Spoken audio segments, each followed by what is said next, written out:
Kit-kit mo, honey. Ayan. Hindi dito.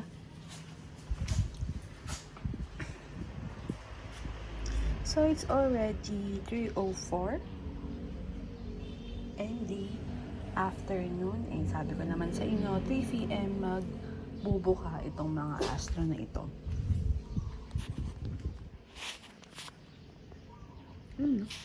So, medyo mainit.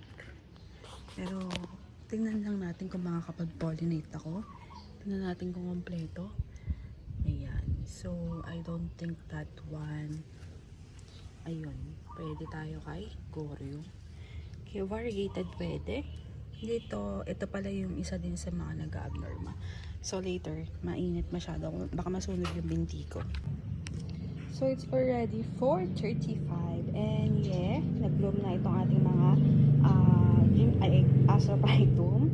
Ayan, ang ganda. Iba-iba sila ng flowers. So, I could pollinate because there's a stigma or yung female part of the flower. I can cross-pollinate silang tatlo. So, another seed pods, another germination, and yeah, nakaprepare na ang lahat. Soil na lang ang kulang. And, ang init, grabe. Piling ko masunog yung batok ko. Charot. So, yun lang. Cross-pollinate na ako. Nag-update lang po ako regarding dito sa mga cactus sa ating Astrophytum because ang gaganda talaga naman nila. Ayan. So, thank you for watching. Everything nice at Mitch. Succulent love. This is your nurse Lantita saying God bless po at laging mag-ingat. Ayan.